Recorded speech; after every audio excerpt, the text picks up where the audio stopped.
Good evening, everybody. Thank you for letting me speak for a few minutes.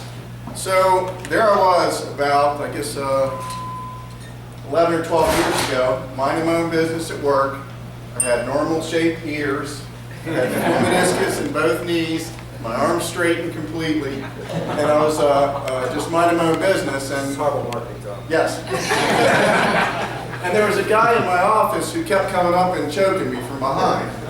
And he kept telling me, you know, I'm training this martial art. I want you to come down and start training it with me. And I'd done some Tang Sudo when I was back in college. And I enjoyed it when I was that age, but I just didn't feel like I wanted to do that anymore. And this guy kept bugging me and bugging me. And so I finally went down with him and started taking a few classes at another academy. And I was training there for about 6 months, and I started to go to the Naga tournaments, and we went up to a New Jersey tournament. I can't remember which one it was. And I saw Luke up there and some of his students who were competing. And like a lot of you who train Jiu-Jitsu, you know, we fall in love with the art of Jiu-Jitsu. And when I'm watching him do his techniques and I'm watching his students do their techniques, I could see that they really, really concentrated on the art.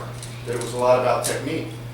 And I'm not saying that the academy I was going to, I didn't learn that, but it was a different atmosphere. It was a lot more just like going at it and less technique. So I found that really appealing. So I decided to try out Clinch Academy in Frederick, and I found through a mutual friend that Luke's Academy was right up here where we lived. So went in and tried a few classes and been here ever since.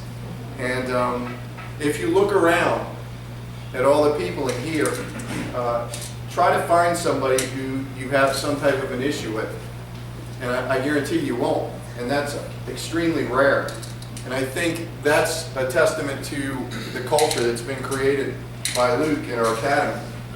You know, I've been to a lot of different places. I've trained at different academies as guests, and when I've traveled, going to different places, and you just don't find that. You know, you find good groups of people, but you also find a lot of unhealthy behavior, a lot of unhealthy attitudes that people have towards one another. And, you know, having trained here at the Clinch for, I guess, 10 or 11 years now, it's a pleasure to go there every day because everybody in the academy is like a family.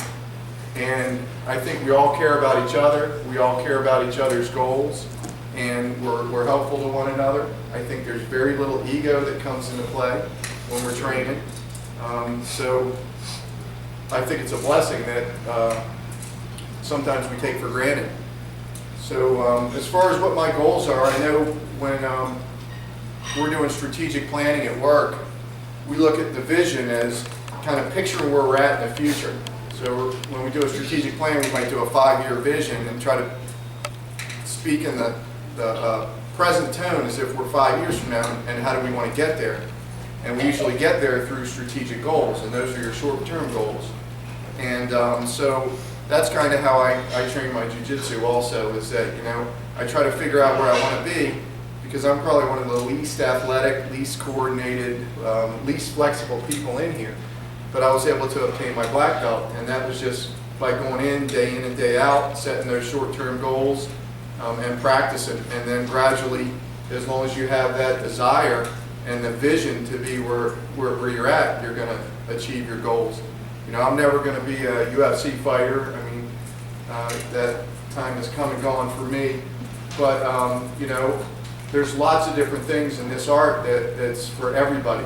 No matter, you know, what age, whether you're starting out as a kid or you're in your prime as a young adult or you're a little bit older like myself, there's lots of things that are available for you. Jiu-Jitsu training is carried over into so many other aspects of my life. You know, I had difficulty qualifying at the firearms range, and it's stressful for me because I have to do that every year in order to keep my job. And I eventually built my skills up pretty good, but it was always an anxious event for me when I would have to qualify. And when I started training Jiu-Jitsu, it allowed me to kind of come out of my body, come out of that anxiety, and really relax and concentrate on my skill set. So I was able to transform what I learned in Jiu-Jitsu into another area of my life. I also see it in just dealing with people day in and day out. You know, the ability, well, number one, it builds confidence. So I feel more confident when I'm out on the street and doing my job, being able to handle myself. And like Luke was saying a little bit earlier, the more confident you are in your skills, the less likely you are to use too much force or to overdo it or to provoke somebody or lose your cool. But just in general, I feel more confident in life. And I think that a lot of this art is appealing to me because it translates into those other areas of my life. So where am I going to go from here? You know, I'm coming to the end of my police career, so I've thought about teaching in some aspect or another. I've got arthritis, so I've got painful joints, and so I'm kind of figuring out where I fit into that picture. But I think, you know, whatever I choose to do, I'm going to want to stay involved, and I want to keep doing this as long as I possibly can in one way or another. So that's basically my story. Thanks for letting me come.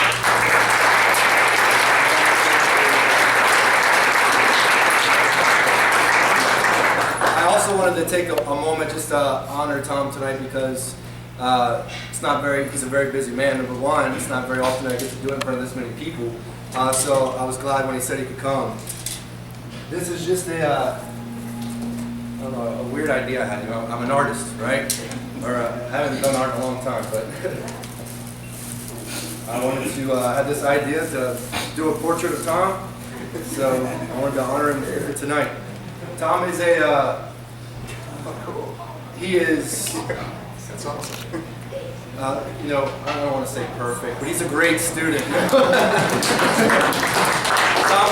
think about having a great student. I think that guys like Tom, you know, he's been around for, you know, like you said, about 10 years now. So he's been through thick and thins of the academy, and he's always been a great role model for all the other students.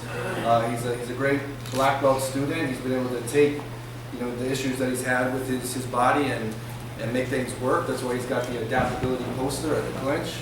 So I just want to take this moment to honor you and just thank you for all that you do for us.